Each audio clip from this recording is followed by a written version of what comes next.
C'est-à-dire que tu vas me poser des questions et je vais essayer de donner aux gens l'envie d'aller regarder de plus près au lieu de se contenter des conneries qu'on entend d'habitude.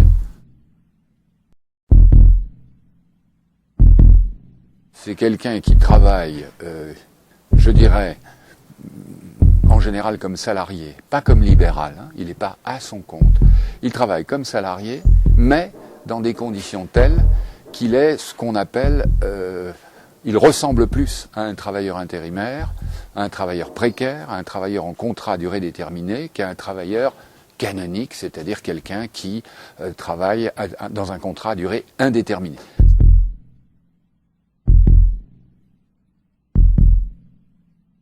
Il y a un adage qui circulait parmi les intermittents du spectacle depuis toujours, un jour chômé, un jour travaillé. C'est-à-dire qu'ils arrivent difficilement en général à travailler, ils travaillent 600 heures, 700 heures, 800 heures, c'est exceptionnel, très très rarement plus. Et beaucoup, malheureusement, travaillent moins. Et quand ils travaillent moins, depuis les systèmes juridiques mis en place limitatifs en 2003 et 2006, il leur faut 507 heures de travail dans un certain nombre de mois passés, inférieur à un an. Et s'ils n'ont pas ces heures, eh bien, ils n'ont pas accès. Ils ont cotisé, mais ils n'ont pas accès à l'indemnisation. Alors, c'est un système qui n'est pas dit. Tout travailleur qui est au chômage se retrouve dans le même cas. Sauf que pour un travailleur, on va l'appeler un permanent, celui qui travaille en général pour un employeur toute l'année, eh bien, lui, il lui faut 4 mois de travail à temps plein pour déclencher l'indemnité de chômage, sinon il n'y a pas droit. Alors, il est très important de comprendre qu'il y a déjà une moitié des intermittents qui travaillent quelques heures dans l'année à ceux qui travaillent 800 heures ou plus, une moitié des intermittents, concrètement, ne touchent pas un radis du système d'indemnisation. Donc, c'est un système d'indemnisation qui est quand même calculé pour des travailleurs qui sont dans des conditions particulières, comme il existe un système pour l'intérim, comme il existe un système pour les marins-pêcheurs salariés, ce que les gens ignorent, comme il existe au moins 10 annexes, je crois qu'il y en a plus que ça, 12, qui définissent du travailleur classique salarié à plein temps en contrat à durée déterminée aux travailleurs intérimaires, aux marins-pêcheurs, aux travailleurs du spectacle, etc. Il y a des régimes. Voilà, c'est ça un intermittent. La question, est-ce que sans les intermittents, il y aurait industrie du spectacle ou industrie culturelle? La réponse est clairement non. Elle est clairement non parce que c'est pas hasard si les intermittents se sont développés. Ils se sont beaucoup développés entre 1975 et l'an 2000. Depuis, ils représentent un quota permanent d'à peu près 106 000 ou 109 000 intermittents sur un total de 420 000.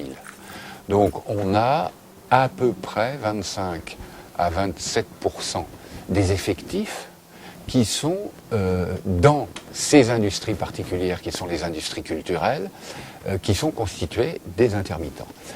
Il n'est pas inintéressant de noter que dans l'appareil industriel et productif classique, il y a aussi une proportion d'intérimaires qui a grimpé fantastiquement, qui a monté à qui est autour de 20%, et que les nouvelles conditions de travail se sont tellement transformées que partout on a cette émergence d'un précariat. Alors dans les industries du spectacle, c'est particulièrement fort, puisque le travail est par nature discontinu.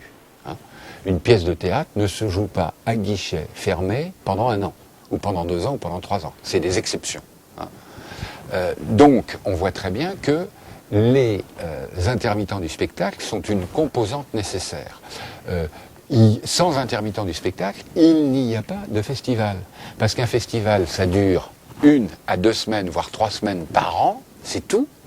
Et après, on est dans la préparation du festival, et aucune entreprise salariée classique ne va embaucher des gens comme employés du festival, sauf quelques permanents qui assurent la pérennité du festival, mais quand le festival est en route, pendant le festival, eh ben, ça dure seulement 2-3 semaines. Quelle est l'entreprise qui, pour employer des gens pendant 3 semaines, va leur faire un contrat à durée déterminée?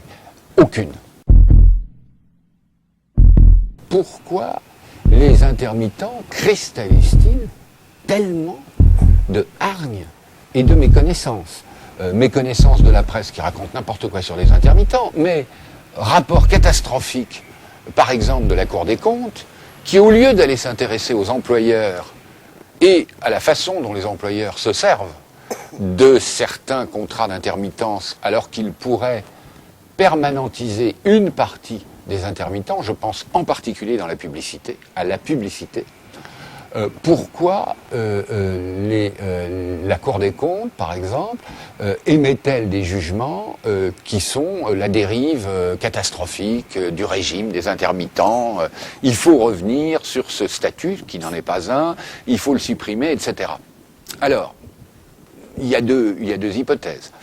Il y a l'hypothèse que c'est simplement au sein des industries du spectacle, l'hypothèse qui a été défendue par mon collègue Menger, Pierre-Michel Menger, qui dit il y a trop d'intermittents, il y a trop de contrats et les salaires sont bas et donc il faut régulariser la profession. Diagnostic que je partage pas trop. Il y a donc dans ce cadre-là, eh bien, il faudrait rendre le régime plus dur, écarter les fraudeurs. Bon, il y a 5% de fraudeurs comme dans tout le système d'assurance chômage, mais on ne peut pas faire la loi pour 5% de fraudeurs. On fait la loi pour 95% de la population et après on traite les cas de fraude. Donc, selon les gens qui trouvent qu'il y a trop d'intermittents, que le régime est trop laxiste, etc., il faudrait mettre de l'ordre là-dedans. Et soi-disant, ça rétablirait le déficit de l'assurance chômage de l'UNEDIC.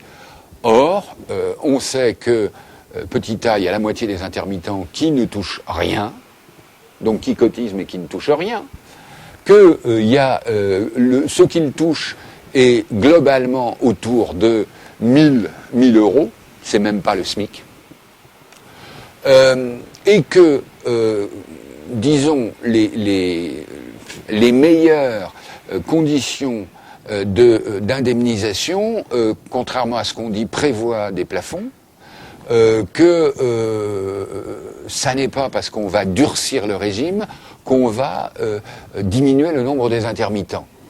Et surtout, si on diminue le nombre des intermittents, on supprime des activités culturelles purement et simplement.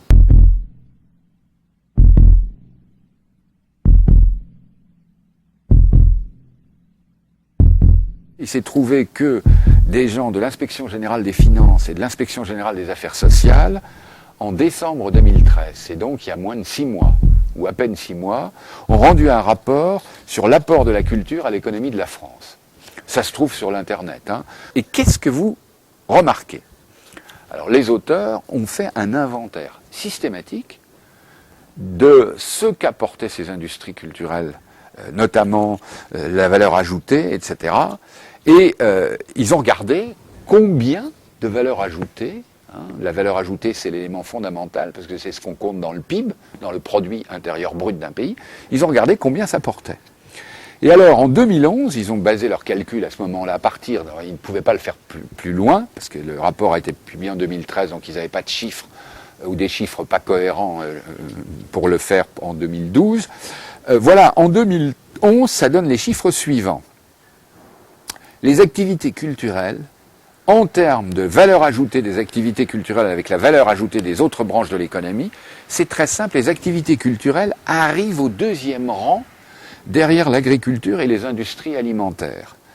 C'est très simple, les industries alimentaires et culturelles c'est 60, l'agriculture c'est 60,4 milliards d'euros, les activités culturelles c'est 57,8 milliards, l'hébergement et la restauration, c'est 44 milliards, les télécoms, c'est 25 milliards, l'assurance, c'est 15 milliards, l'industrie chimique, c'est 14 milliards, et l'industrie automobile, c'est un tout petit 8,6 milliards. Donc je voudrais que les gens se mettent dans la tête que le poids de l'industrie automobile, de l'industrie chimique, est tout petit par rapport à ces industries culturelles.